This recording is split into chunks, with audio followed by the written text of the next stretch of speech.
Dans la nuit du 23 au 24 janvier 2009, un vent à 172 km/h a privé 1,7 million de foyers d'électricité dans le sud-ouest de la France. Durant cette nuit où la tempête Klaus s'est abattue sur nous, 12 personnes ont perdu la vie.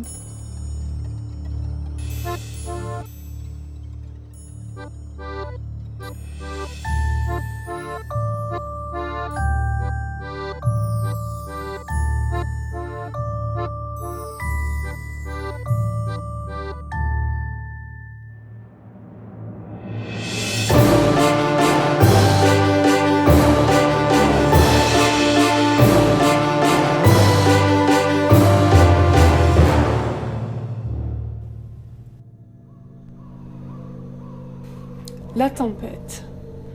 J'avais 12 ans à l'époque, et nous nous trouvions dans la maison actuelle de mes parents. Ils avaient terminé la construction de celle-ci tout juste 1 an auparavant.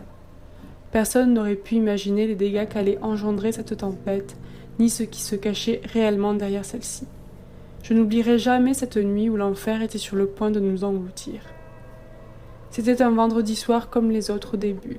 Il y avait du vent et la télévision fonctionnait partiellement. Mais rien d'alarmant.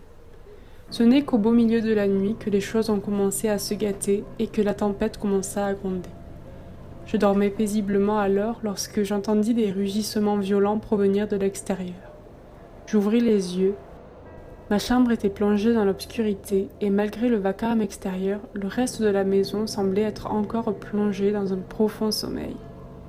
Au départ, j'entendais simplement le vent qui sifflait, des coups métalliques frappaient contre les murs. Mais cela n'avait pas grand-chose d'anormal. Notre maison étant située en haut d'une colline, le vent avait tendance à se faire entendre assez fréquemment. Mais au fur et à mesure que mon ouïe s'éveillait, de nouveaux sons plus étranges se firent entendre. Cela ressemblait vaguement à des cris mélangés à des tremblements, comme si la terre s'ouvrait sous nos pieds. Intriguée par tous ces sons, je décidai de me lever pour aller voir mes parents. Cependant, les lumières ne s'allumaient pas. Et en regardant mon vieux téléphone en charge, je constatai qu'il n'y avait plus de courant dans la maison non plus. À l'aide de la faible lumière de ma Nintendo DS, qui avait encore de la batterie heureusement, je rejoignis la chambre de mes parents. Ils étaient encore endormis. J'avais beau les appeler, ils ne se réveillèrent pas. Je décidai alors d'aller en direction de la chambre de ma sœur pour tenter de la réveiller à son tour. Mais elle ne réagissait pas non plus. Je n'avais donc pas d'autre choix que de retourner dans ma chambre en espérant que la tempête se calmerait. Et tandis que je marchais dans le couloir qui menait jusqu'à celle-ci, un éclair illumina l'entrée de notre maison, suivi d'un puissant tonnerre. Il faut savoir que la porte d'entrée était la seule issue qui n'était pas fermée par des volets électriques, et par conséquent la seule source de lumière. À ce moment-là, mon chien se réveilla en sursaut et courut en direction de l'entrée. Il se mit à aboyer encore et encore en regardant la porte. J'avançai lentement dans le couloir. En arrivant au bout de celui-ci, je tournai mon regard sur la droite, où se trouvait l'entrée de notre maison. Notre chien grognait dans l'obscurité.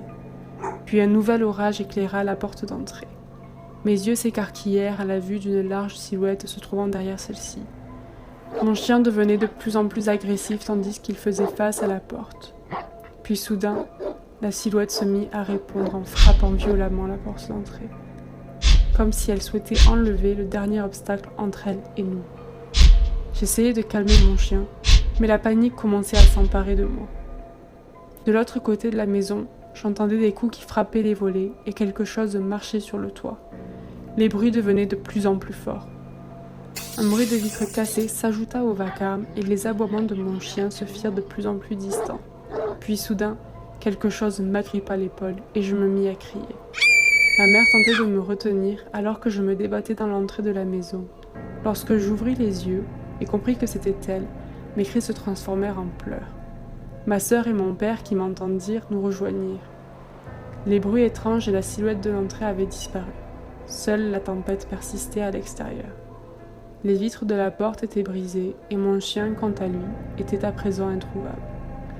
Au petit matin, lorsque la tempête se fit plus calme, mes parents décidèrent d'aller faire le tour de la maison pour constater les dégâts et tenter de retrouver notre chien. En ouvrant la porte d'entrée, ils découvrirent un décor apocalyptique. À peine firent-ils quelques pas à l'extérieur qu'ils se sentaient transportés par le vent. Mon père, qui était le plus robuste de nous tous, décida par conséquent d'y aller tout seul. Il aperçut la table en métal se trouvant sous la terrasse, retournée à plusieurs mètres de sa place d'origine. Les plaques en PVC qui jonchaient le plafond avaient été arrachées. On voyait des branches et des arbres partout sur le terrain. En descendant plus bas dans le jardin, il vit une fissure énorme dans la vallée séparant les deux collines.